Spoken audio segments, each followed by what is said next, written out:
ओम नमः सिद्धेभ्यः। ओम नमः सिद्धेभ्यः। ओम नमः सिद्धेभ्यः।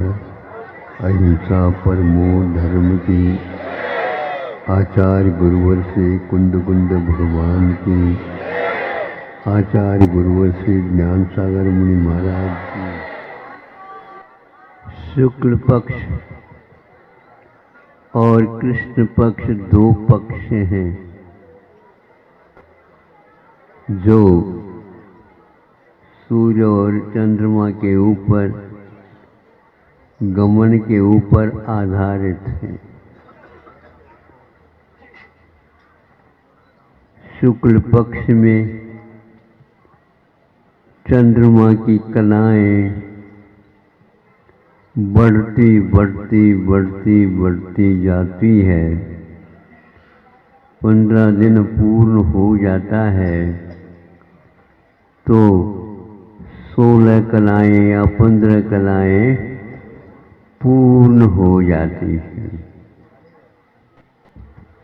इधर दिन अस्त होता रहता है और पूर्व की ओर चंद्रमा अपनी शीतलता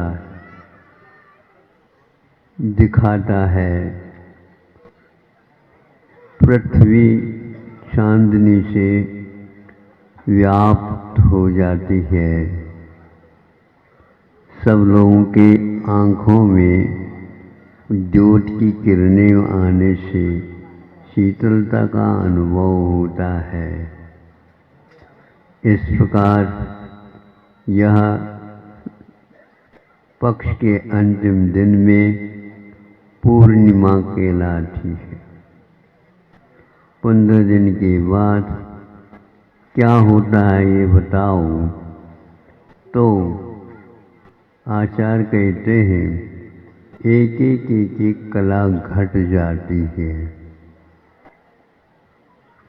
एक कला घट जाने से उसकी कांति में भी कमी आ जाती है।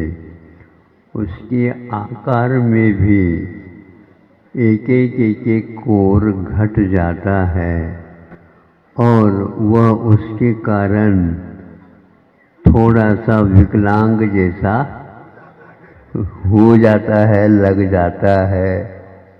एक कलाएं घट गई, घटती गई और 15 दिन हो गए तो चंद्रमा की एक कला तो कहीं दिखती ही नहीं। अभी तक यूं भी देखो नहीं दिखती है, इतना ही। तो इस प्रकार यह संसार की लीला है। इस धरती पर 500 धनुष्य वाले मुनि महाराज खचाखच भरा हुआ समूह सरहन है और ऐसे वह अपने विहार करते चले गए हैं। ये धरती उन समूचरणों से खाली हो गई। किंतु आज भी वर्तमान में विदेश क्षेत्रों में वहाँ 160 एक साथ हो सकते हैं। यहाँ के 10 और मिला दो 170 कर्म भूमियाँ अपने आलोक से इस धरती को प्रकाशित करते रहते हैं। हम लोगों का वह तेज पुण्य नहीं था साक्षात इन आँखों से उस वैभव को वीतराग ताकि छवि को देख सके। किंतु उसके एक प्रकार से जिनवाने इसको क्या आप लोग बोलते हैं, दूर दृश्य, दूर का दृश्य भी दिखता है, दूरदर्शन जिसको बोलते। हाँ, हम उस ज्ञान की माध्यम से देख रहे हैं, खुशी का अनुभव होता है, इतना ही है। किंतु ये भावना यदि और भी आगे बढ़ती चली जाएगी, संभव है हम अद्वैक्षालिते गात्रे नेत्रे च विमलीकृते स्नातोहम धर्मतीर्थेषु जिनेन्द्र तव दर्शनात्। हे जिनेन्द्र भगवान, आपके दर्शन से मेरा भी यह जीवन शांत स्नपित हो, दाह सभी प्रकार की मिट जाए, और वह राग ही दाह है उनके वाणी में आती है, तब बोध होता है कि हे भगवान, हमारा इस समय दोष नहीं होते हुए भी अतीत में किया हुआ यह शरीर के प्रति राग, यह आग की भांति हमें जला रही। यह आपके देखने से हमें ज्ञात होता है। प्रभु, आप ही आदर्श बने रहें, हमारे इस राग को शांत करने में हमारा उत्साह बना रहे। नहीं समझे? अब यदि आप लोग जेब में ले करके आए हो, चरणों में चढ़ा दो और जो कुछ भी पाप घटा दो, मोह कम कर दो, इस प्रकार ये अब चलेगा। अब ये कब तक, ये मत पूछो। इस दृश्य को देखने की, ताकि हजारों व्यक्ति बड़े बाबा के चरणों में बैठ करके ना नृत्य करे, गान करे, स्तुति करे, पूजन करे, आरती करे और ध्यान करे, और बार बार प्रभु को नतमस्तक हो करके अहिंसा परमो धर्म की। आप लोगों के सामने प्रथम प्रतिमा से लेकर के 11वीं प्रतिमा तक के स्वरूप का संक्षेप से 1-2 महीने से करते आया हूँ। सर्वप्रथम नेमावर सिद्ध क्षेत्र में जो पूर्व से उसमें 20-25 ब्रह्मचारी लोग रहते हैं, उनमें भी 8वीं, 9वीं, 10वीं प्रतिमा और 11वीं प्रतिमा तक की व्यवस्था करके वहाँ पर 25-30 ब्रह्मचारियों का एक प्रकार से विधिवत 11वीं प्रतिमा तक के लिए श्रावकों का व्यवस्थापित किया गया था। इसी का अनुकरण करते हुए वहाँ से हम विहार करके जबलपुर की ओर आए थे। चातुर्मास योग से वहीं पर हुआ और वहाँ पर भी 28 एक साथ शुल्लकों का प्रबंधन हो गया था। वृद्ध है, कभी वृद्धावस्था में बीमारियां होती हैं, पुनः चिकित्सालय में भर्ती होना पड़ता था। यह देख करके ऐसा उनके लिए भी किया कि नहीं, कि आप दृढ़ता से पालन करो, आपकी चिकित्सा वहीं पर आश्रम में ही होगी और व्यवस्थित काया तो अमर तो बनकर के आई नहीं, इसलिए अपने को व्रतों को शैथिल्य न लाते हुए उसका पालन करने का संकल्प होता है, तो हम समाज के लिए कह सकते कि भैया इनका व्यवस्थित कार्यक्रम बनाओ। तो यह भी हो गया था। इसके साथ साथ कुंतलगिरी आदि के में भी यह व्यवस्थापित इसी ढंग से हुए हैं। उम्मीदवार के रूप में आरिकाओं के माध्यम से यह व्यवस्थित करने से ज्ञात हुआ कि 50-60 कम से कम भी महिलाएं सुशिक्षित एक प्रकार से जिन्होंने शिक्षिका का कार्य अपने जीवन काल में किया है, ऐसे महिलाएं जो कि गृहस्थ आश्रम में रह करके भी इन सब कार्यक्रमों को करते हुए भी अपने जीवन को अंत में यहाँ पर लगाने का विचार किया है।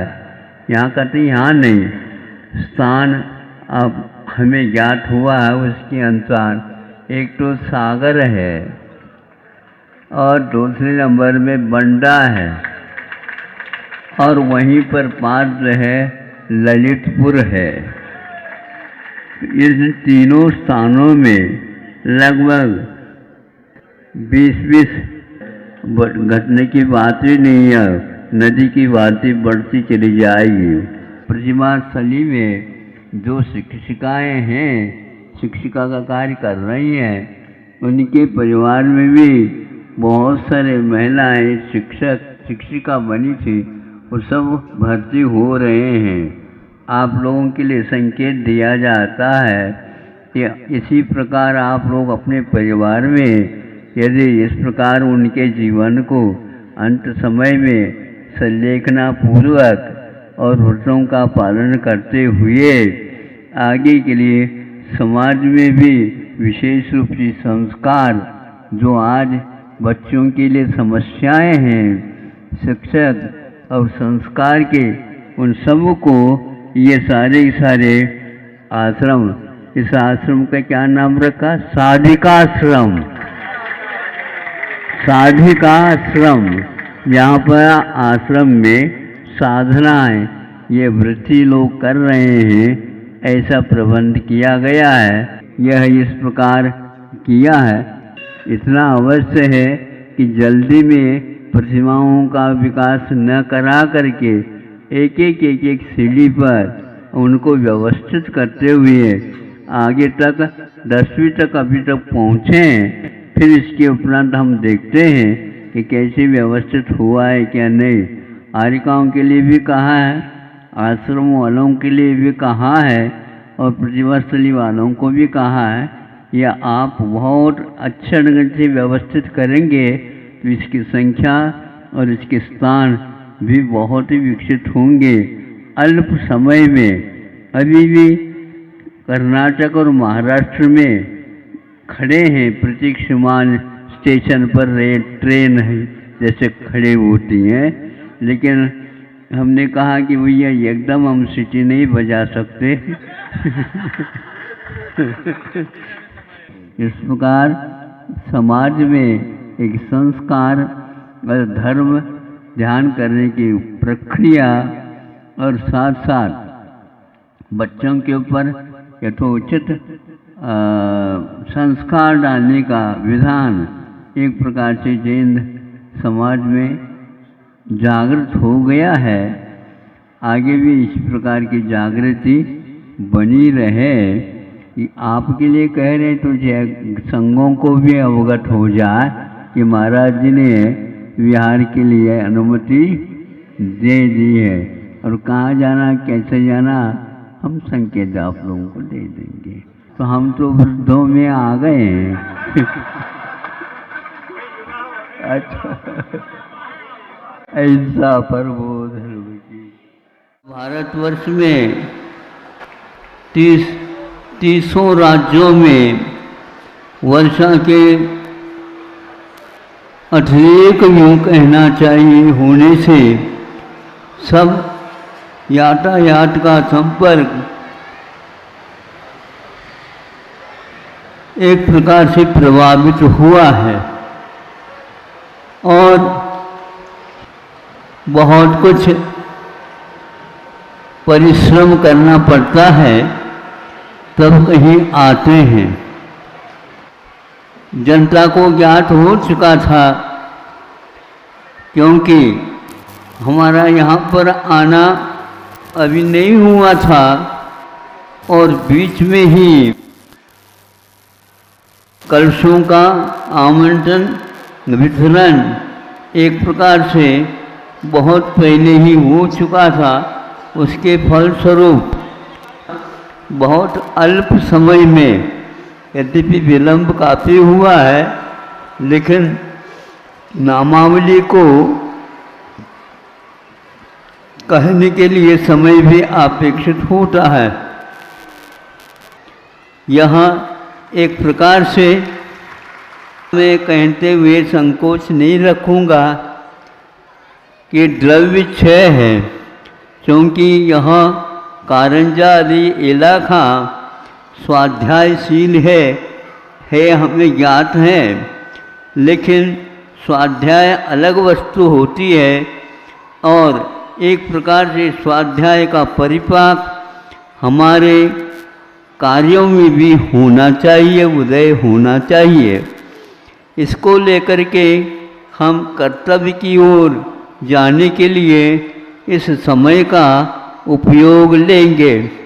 इसमें स्वाध्याय नहीं है ऐसा नहीं कहा जा सकता, किंतु स्वाध्याय का एक रूप, एक सिंबल जिसको बोलते हैं, हम कर सकते हैं इसको।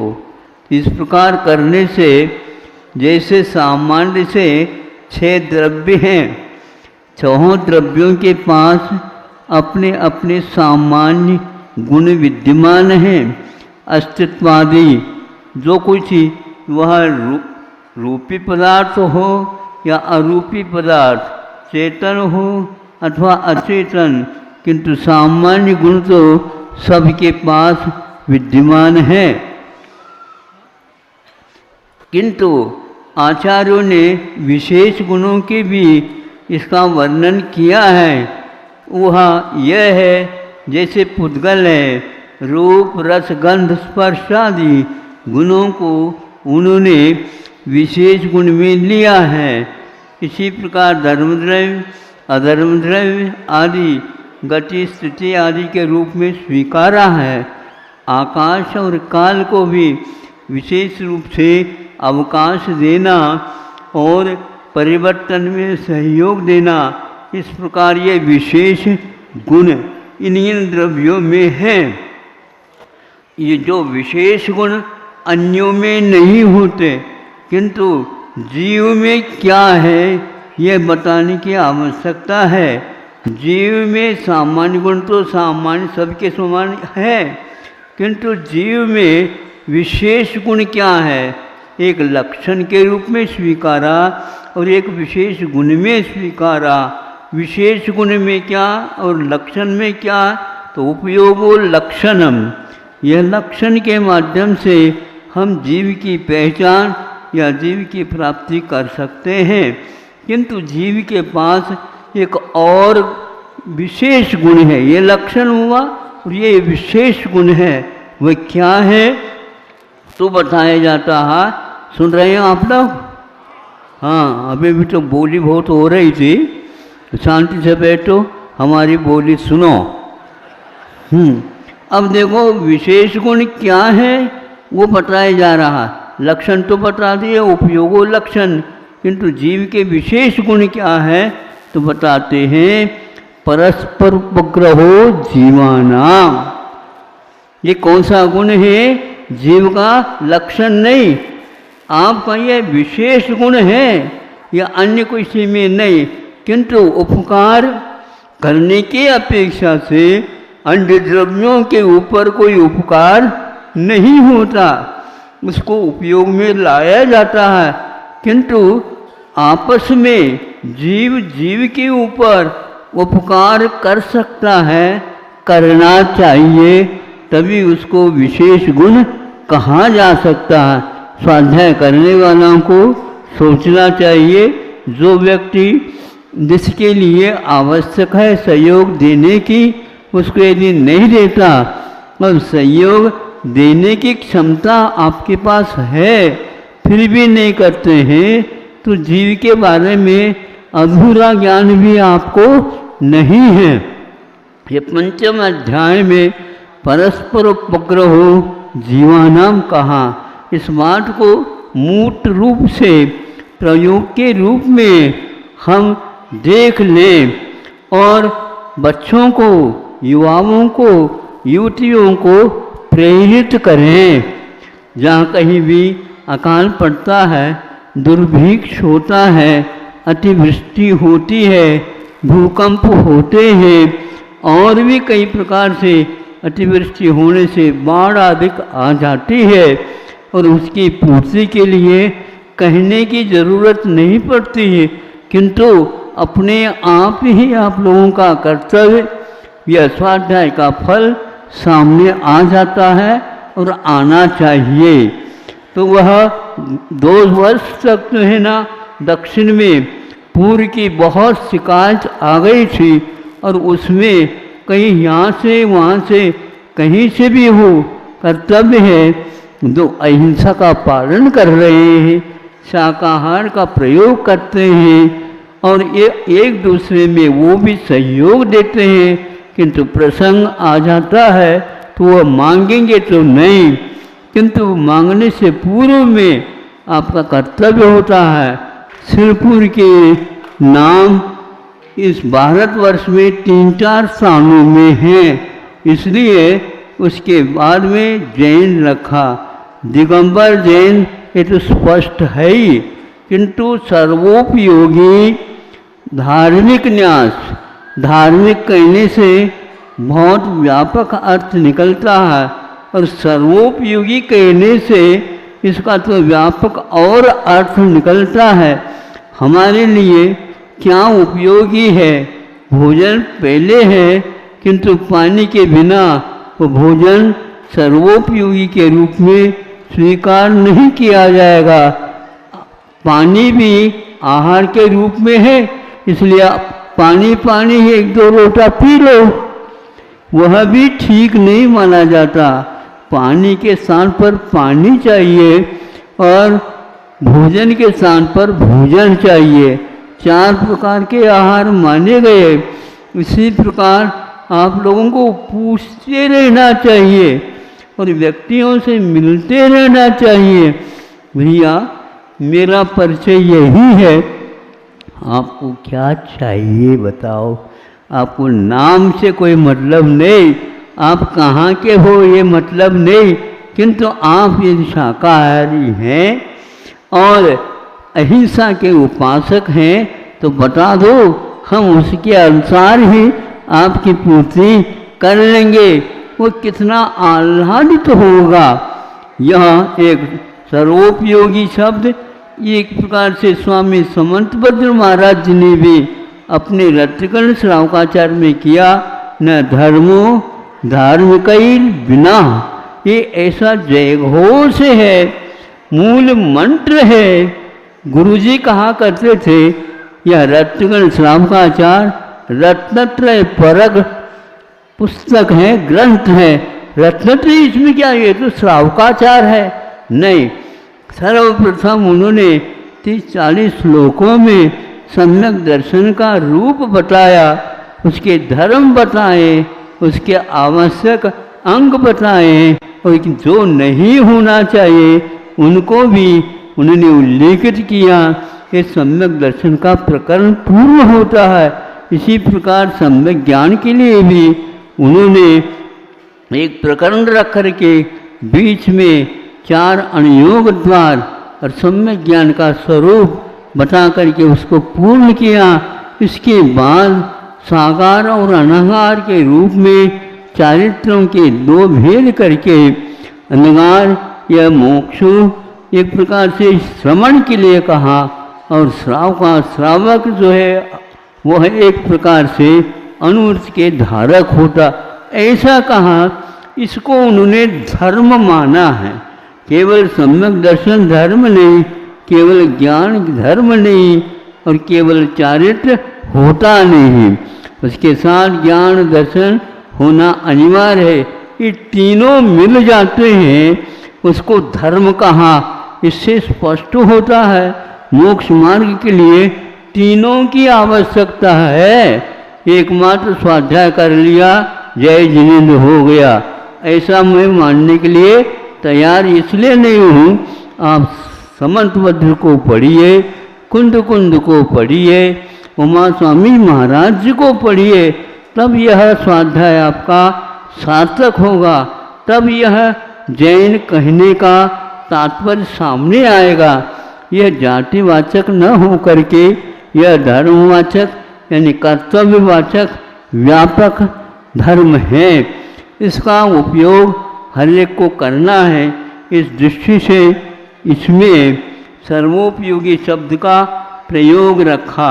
धार्मिक अहिंसा धर्म की मुख्यता को लेकर के न्यास एक प्रकार से अनुबंध के साथ यह सरकार के पास भी आपके इस नाम का उल्लेख रहेगा और इसके साथ जो जिला के अधिकारी होते हैं कलेक्टर, वो भी इसके अध्यक्ष के रूप में स्वीकार किए गए हैं। आपने बहुत सोच विचार करके नाम के बारे में हमारे सामने रखा और उसका आशय संक्षेप से आपके सामने रखा। एक बार यह आपके यहाँ सरकार के हाथ में ये चले जाएंगे तो हमेशा हमेशा के लिए वो आपके पास आएंगे, भैया गतिविधियाँ बताओ। नहीं बताएंगे तो वो क्या बताते हैं ये आपको अपने आप ज्ञात हो जाएगा। इस प्रकार आप सरकार के अनुमोदना से भी एक प्रकार से बंध गए हैं। और बड़ी सरकार तो हमारे आचार्य परमेष्ठी, साधु परमेष्ठी, पंच परमेष्ठी हैं और उनके अनुसार हम ये कार्य अवश्य करेंगे। और इसके साथ साथ जो कोई भी इस क्षेत्र में, इस एरिया में, इसके परिसर में आवश्यकता है वह आप लोगों के लिए इसके माध्यम से आगे भी कहा जाएगा। यहाँ विधिवत इसी क्षेत्र में इस प्रकार की स्थापना जो चातुर्मास की हुई है, इसके पीछे 3-4 महीने उससे पहले भी 5-6 वर्ष से इसका किस प्रकार रूप होना चाहिए इसका किया। उससे पहले भी 8-10 वर्ष पूर्व में यहाँ पर निकेतन की स्थापना हुई थी। उसमें दक्षिण और उत्तर इन दोनों को मिला करके इस कार्यकार हो जाए, इस भावना से वहाँ से सब स्थानों को छोड़ करके यहाँ पर हम आए तो नहीं थे, लेकिन जनता के माध्यम से ये कार्य प्रारंभ हुआ था और उसी स्थान पर अपना संघ भी यहाँ पर आकर के रुक गया। कार्यकर्ता को कार्य की ओर हमेशा दृष्टि रखना चाहिए और वहाँ दृष्टि से समझ करके उस कार्य को सहयोग लेकर के समाज के कार्यकर्ताओं से पूर्ण करना चाहिए। हमें न धर्मो धार्मिकैर बिना, धर्मात्माओं के बिना धर्म को हम किसी भी प्रकार से पहचान नहीं सकते।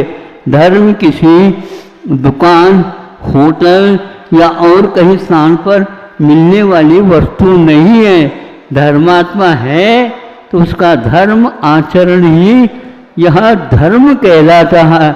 इसलिए धर्म के बिना धर्मात्मा नहीं और धर्मात्मा के बिना धर्म का आगे प्रवाह चलना नहीं है। नदी को प्रवाह कहा जाता है, बहुत सारे वहाँ पर्वतों को लांग करके, अनेक प्रकार के टीलों को लांग करके, अनेक प्रकार की खाइयों में गिर करके वह प्रवाह समुद्र तक पहुँच जाती है। आप लोग थोड़े में ही दीर्घ श्वास करते हुए हमारे हाथ से अब कुछ होता नहीं। कैसे नहीं होता?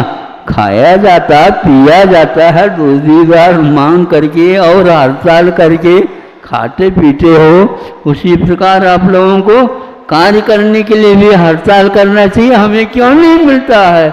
हम करेंगे, सीखेंगे।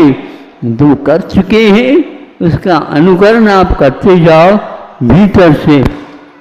निश्चित रूप से कर्मों की निर्जरा करना यह धर्म का साक्षात कारण है और निमित्त को मुख्यता दे करके, जिसके लिए सहयोग आवश्यक है उसको दे करके हम अपने सम्यक दर्शन, अपने सम्यक ज्ञान, अपने चारित्र को संपूर्ण अथवा पूर्ण पुष्ट बनाना चाहते हैं।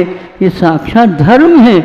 आप धर्म के दूसरे के लिए कुछ दे नहीं रहे हैं, इस निमित्त से अपने धर्म को परिमार्जित कर रहे हैं, शुद्ध कर रहे हैं। उस शुद्धि के कारण ही आस पास में सुगंधि फैलेगी और आप लोगों धर्म का एक प्रकार से विस्तार होता चला जाएगा। धर्म का विस्तार आप दूसरे से नहीं करा सकते, स्वयं से ही कर सकते हैं। नदी पतली पतली वह गिरी से गिरती है और धीरे धीरे वो चलती चलती वो अपने लिए रास्ता भी बनाती चली जाती है।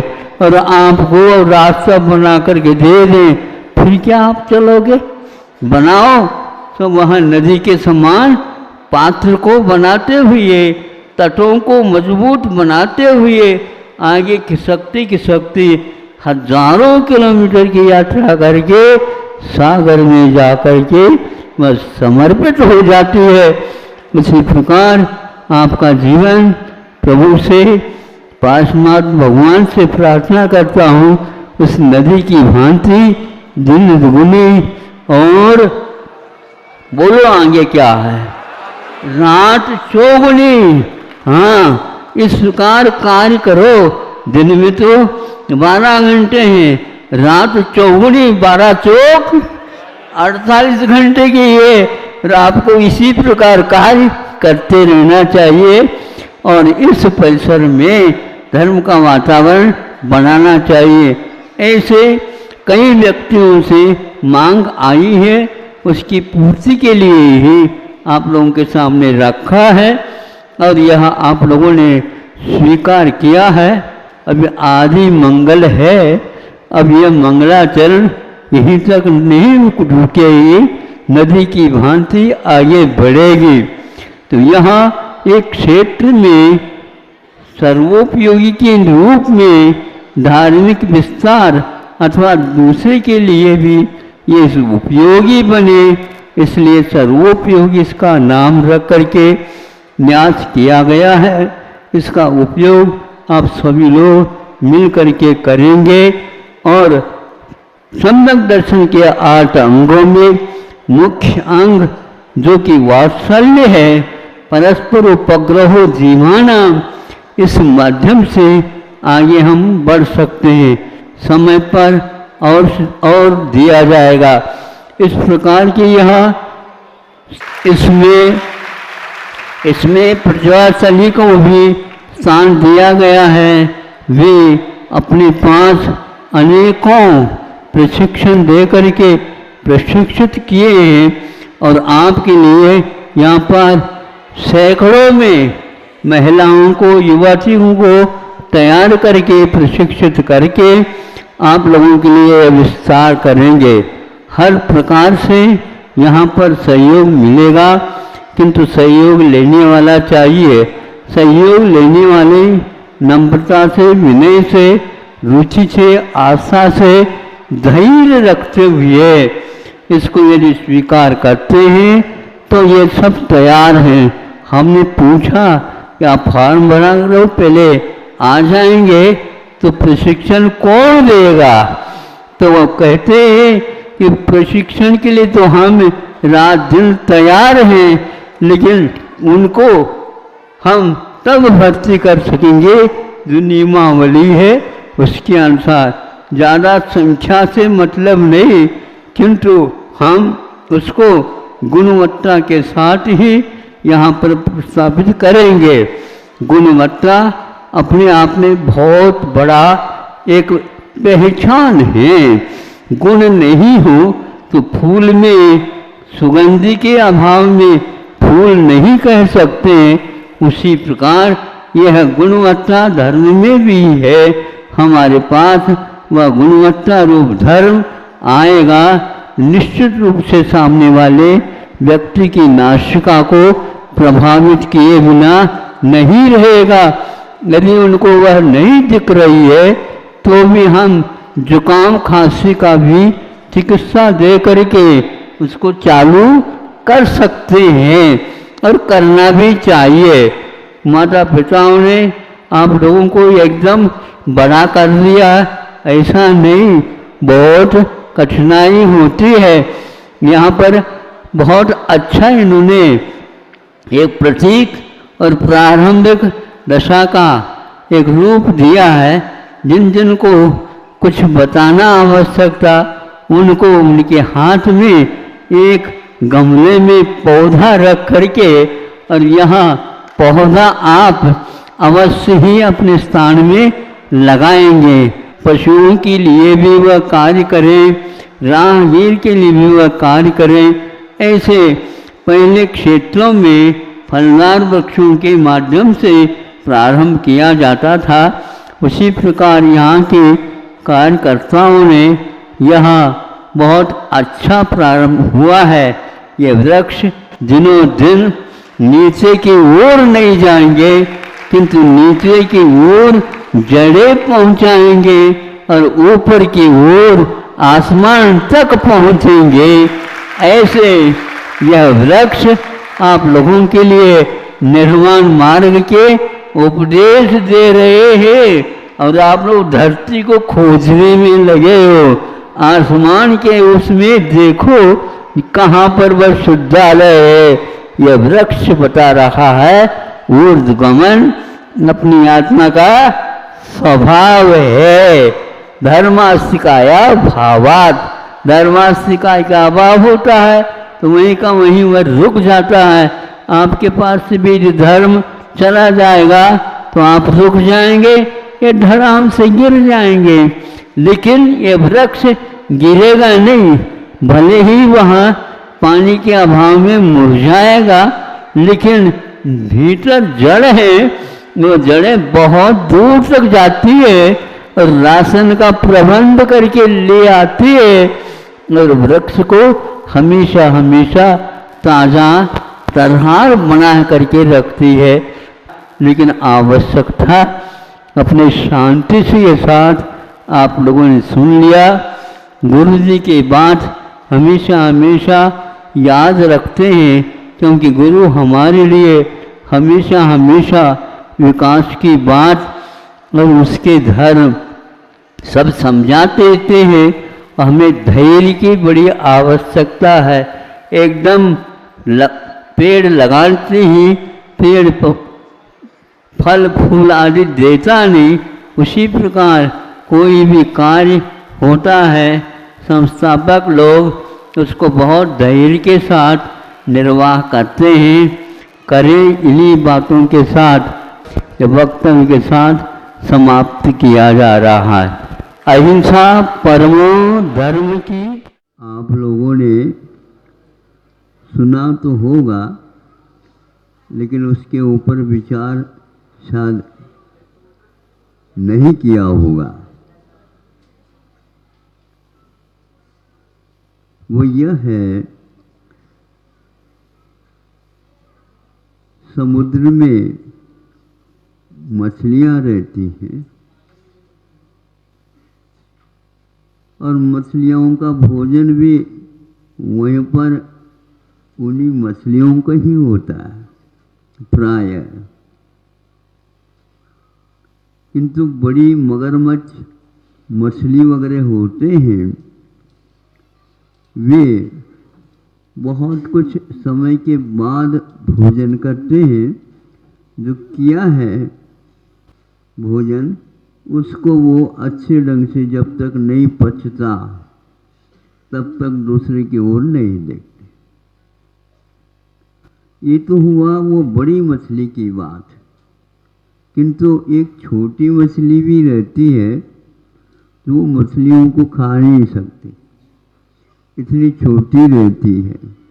लेकिन वह मछली के कानों में रहती है, मछली के कानों में रहती, जिसको तंतुल मच्छ बोलते हैं, चावल के बराबर। किंतु इस दृश्य को देख करके वह हमेशा विचार करती है, देखो ये बड़ी मछली आंखें बंद करके सोई है और इसके मुख में कई हजारों मछलियां प्रवेश करती हैं और बाहर आती हैं और ऊपर ये भीतर जाती आती रहती है। ये तो पागल है। इसके स्थान पर यदि मैं बड़ी मछली होती, सुन रहे हो, तो एक को भी नहीं छोड़ती। अब बताओ, जिसने कुछ भी खाई नहीं वह भी, और जो खाती है वह भी नरक गति में जाते हैं। किंतु सप्तम पृथ्वी में जाकर के जब दोनों पंचेंद्रिय हो जाते हैं, उस समय उन्हें जाते स्मरणाधिक हो जाते हैं। अब वहां पर जाने के उपरांत वह सोचती है दोबारा हमें इस प्रकार का कार्य नहीं करना चाहिए। और नार के जीव ही ऐसे होते हैं जो मरना चाहते हैं, बाकी सभी गति के जीव और जीना चाहते हैं, क्योंकि यहाँ पर विषयों का भरमार है। उसके सेवन करने के लिए वे हमेशा तत्पर रहते हैं। क्योंकि वहाँ पर पंचेंद्र के विषय मिलते नहीं, यदि मिलते हैं सारे के सारे प्रतिकूल ही मिलते हैं। प्रतिकूलता में नारकी जीव सोचते हैं मर जाऊं तो अच्छा, लेकिन छूट नहीं सकता, उसका अकाल मरण नहीं होता। और आप लोगों को यदि मरण आने को होता है तो मैं और जीऊं और जीऊं और जीऊं सोचता। यह जीवन मरण का खेल किसके ऊपर चल रहा है? आपने जो अतीत में भाव किए हैं उसके अनुसार गति का बंद हो गया है। गति का बंद होने के उपरांत, आयु का बंद होने के उपरांत उसका किसी भी प्रकार से समापन नहीं हो सकता जब तक वह पूर्ण नहीं हो। सोच लीजिए, विचार कर लीजिए। इसी प्रकार स्वर्गों में भी होता है, नरकों में एक प्रकार से हो गया तो देवों में भी ये स्थिति है। बहुत लंबी आयु तक रह करके भी वे आत्मा की स्वभाव के बारे में न सोचकर वहाँ पर विषयों में ही रमते रहते। एक को विषय नहीं मिलते, इसलिए मरण की इच्छा कर रहा है। और ऊपर वाले अभी छूटे नहीं तो अच्छा, अभी छूटने लग जाता है, उस समय वह रोता है। सुन रहे हो? नरकों में हमेशा हमेशा रोता रहता है, तो स्वर्गों में अंत समय में 6 महीने में रोने लग जाता है। ये सारा वैभव हमारा छूट रहा है। सारा का सारा परिवार, वहाँ पर परिवार नहीं रहते हुए भी आगे पीछे के भवों में जो होने वाले या हो गए हैं उनके बारे में सोचता रहता है। वही चित्र यह कर्मों का है, वही चित्र उस आयु का है जो उस क्षेत्र में जा करके उसको छोड़ देता है जहाँ से आने में देरी है, लेकिन जब पक्की हो जाती है बात तो कुछ भी अच्छा नहीं लगता। ये कुछ भी अच्छा नहीं लगना ज्ञान की दशा में होना चाहिए, तो वह कर्म की निर्जरा के लिए कारण होता है। किंतु ज्ञान के नहीं, अज्ञान के कारण हम उसको और बनाए रखना चाहते हैं। इसको आप भूल जाओ। किसी को रोग से मरण होता है, किसी को कोई रोग नहीं था फिर भी मरण करना पड़ता है। बड़े बड़े महान पुरुष हुए हैं, दीर्घ संगन का उदय रहता है और उनको कभी रोग प्राय करके नहीं होते, लेकिन फिर भी विन लोगों का अकाल मरण भी होता है। भावों में एक ऐसा चक्र रहता है जिनके कारण दीर्घ संगन होते हुए भी यूं ही मरण को प्राप्त हो जाता है। मरण और जीवन के बारे में इस रहस्य को जो व्यक्ति जानता है वह सुख के कारण और दुख के कारणों में भी अपने ज्ञान का उपयोग करके और उसके ऊपर विश्वास करता हुआ, एक खेल है, ये खेल कब तक चलता रहेगा? जब तक आप उसको खेलेंगे नहीं है तो अपने आप ही बंद होता है, किंतु खेल समाप्त होने के उपरांत भी उसी ओर नजर रखना ये अज्ञान का काम है। बच्चे कभी भी ऐसे नहीं करते। वो अपने बरसात के दिनों में वर्षा होती है तो मिट्टी को अपने पैरों पर चढ़ा देते हैं, घरौंदा जिसको बोलते हैं आप लोग छोटे बच्चे। तो वो बनाते रहते हैं और जो ही घर के भीतर से आवाज आती है, बेटा रसोई तैयार है, तो क्या करता है वो? जिसको बनाता है उसको बिगाड़ देता है अपने हाथ से। उसकी कितनी निरीहता है देखो। खेल को खेल समझो, यह भी एक खेल है आप लोगों का।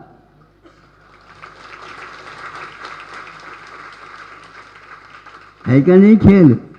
लेकिन इसको कोई खेल समझता ही नहीं, रोते हुए बैठ जाते हैं, जाने वाला भी और जिसका जाने वाला है वो भी। ये जा रहे हैं, ये जा रहे हैं, ये जा रहे हैं। जाने वाला कहता है कि मुझे इसको छोड़ करके जाना पड़ रहा है।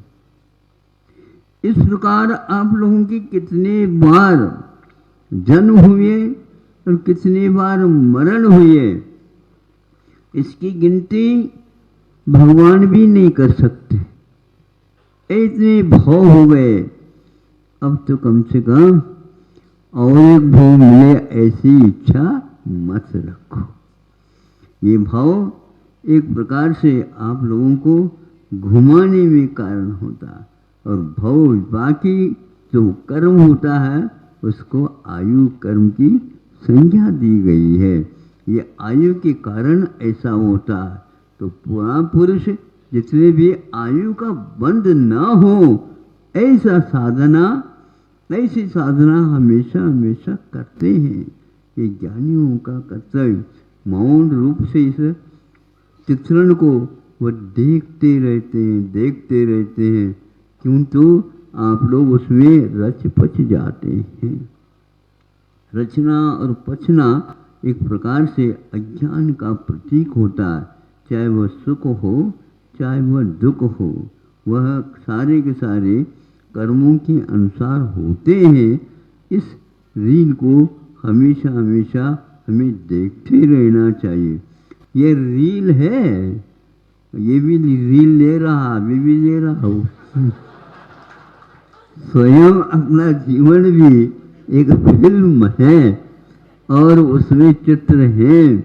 उन चित्रों को देखते रहो। जब वह पूर्ण हो जाता है, क्या कहते हैं? शांत रहा। बोलने का चाले संपले। अब वहां पर केवल पर्दा रहता है और कुछ नहीं रहता। उस पर्दे को देखो। पर्दे को देखने के लिए इसने पैसे खर्च किए थे क्या? नहीं। उसी प्रकार यह जब बंद हो जाता है उस समय समझता है कि अब समाप्त हो गया। ज्ञानी लोग अपने आप ही समझते रहते हैं। एक एक फिल्म, एक एक आयुकर्म के निषेक चले जाते रहते हैं, जाते रहते हैं, जाते रहते हैं, रुकने का नाम ही नहीं। जीवन में केवल मरण ही रहता है, क्योंकि आयुकर्म का क्षय होता रहता है। उसको नया कुछ मिलने वाला नहीं। जब मिलेगा तो यह नहीं रहेगा, और जब यह नहीं, जब तक रहता है तब तक जो बंध रहा है वह हृदय में नहीं आ सकता। क्योंकि फिल्म अनेक प्रकार के हैं, एक का पूर्ण होना फिर दूसरे का चालू होना, यह वैचित्र है। वह एक प्रकार से इतने जोर से चलता बताते हैं फिल्म कि कम से कम एक फिल्म उदय में आ जाता है तो कम से कम 16 बार यदि आता है तो उसमें क्या होता है, जैसे भाग रहे हैं, भागते कुछ है ही नहीं, बोल रहे हैं, बोलते कुछ है ही नहीं एक फिल्म में, किंतु वह जब भागता रहता है तब लगता है कि यह चित्र चल रहा है, किंतु वस्तुतः ये नियम नहीं है। आप लोगों का भी ऐसा ही पड़ा रह जाता है। सब लोग उसके चारों ओर बैठ करके रोने लग जाते हैं, और ऊपर वह देख रहा है, देखो ये कितने हैं, हम तो यहाँ पर आ गए। कभी आप लोगों ने सोचा, आप उनके बारे में तो सोचते रहते हो, वो आपके बारे में क्या सोच रहा है यही आपको ज्ञात नहीं।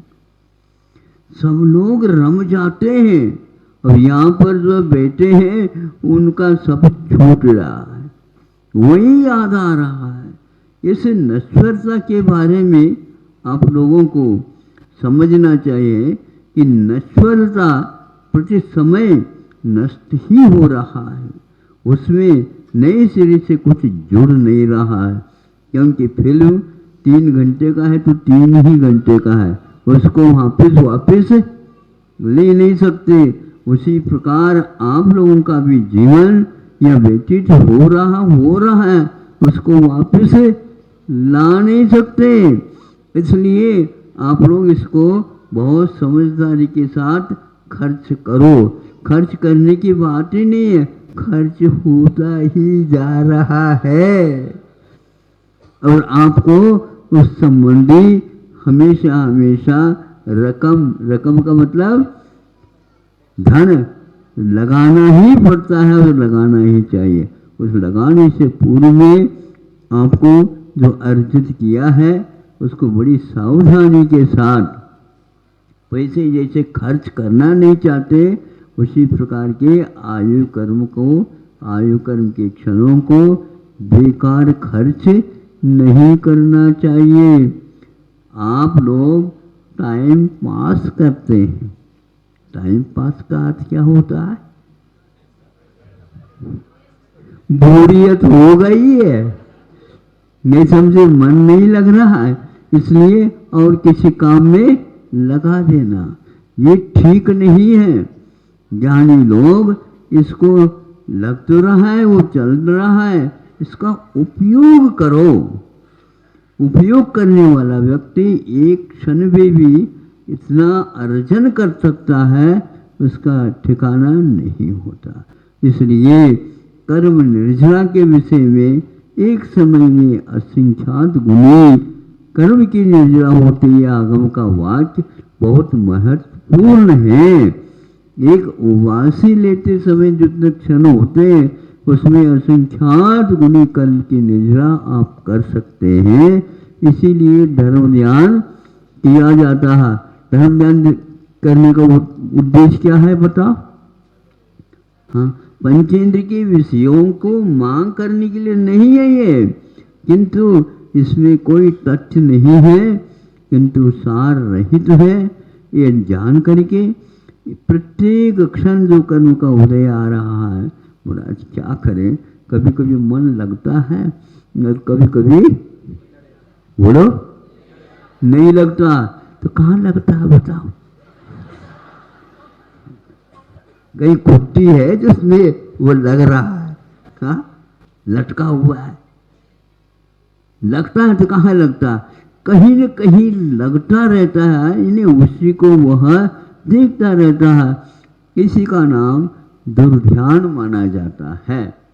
स्मृति समन्वयहार इसके शब्द दिया है, हमें वही स्मृति में आता रहता, उसको नहलाते हुए उसमें समता रखना ये ज्ञानी का कार्य होता। बहुत बार महाराज सोचते तो हैं लेकिन समता आती नहीं। अरे आप लोगों ने उसको भगा दिया, घर से बाहर निकाल दिया, वो कैसे आएगी? ज्ञानी के कमरे में हमेशा समता रहती है तो मोही के कमरे में ममता रहती है। अब क्या चाहते हो बताओ? हाँ, समता है ममता। देखो दोनों में हम आपको सही अर्थ बता देते। समता मैंने समान राग द्वेष नहीं करना, सम समीचीन रूपेण अतति व्याप्नोति संचेतेति, वह समता। ये समता की व्याप्ति है। और ममता का अर्थ मम मम यानी मेरा, मेरा स्वभाव क्या है? मम मैंने मेरा और ता मैंने अपना धर्म। तो मेरा स्वभाव क्या है, इस प्रकार चिंतन करना भी ममता है। समझ में नहीं आया आप लोगों को? व्याकरण जितने समझा है, ममता मैंने मेरापन।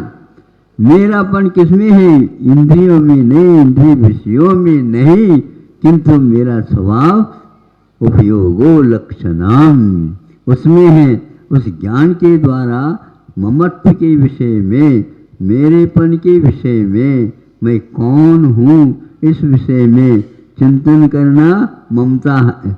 और नहीं तो समता रखो, राग द्वेष नहीं करो, ये समता है। दोनों बहनें हैं हमारी, नहीं समझे? ये दोनों बहनें नहीं वे क्या है? हाँ, ये तो सिरपुर का है काम, नहीं व्याख्या है। भाषा का चमत्कार यही है। ज्ञानी हमेशा हमेशा कोई भी ग्रंथ का कोई शब्द उठा लेता है और उसमें अर्थ के अनुसार ही अपना चिंतन चलाता रहता है।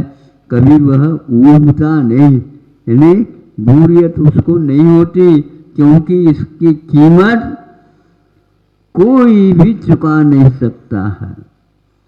स्वर्ग का सारा वैभव भी मिल जाए, मनुष्य भव की एक क्षण मिलना बहुत महंगी है चीज। बाजार में आई तो है लेकिन हमारे पास पैसा नहीं है तो कुछ भी नहीं, इसलिए बाजार में जाओ नहीं। और पैसा होता है तो बाजार में ही चले जाते हैं और खरीदते हैं।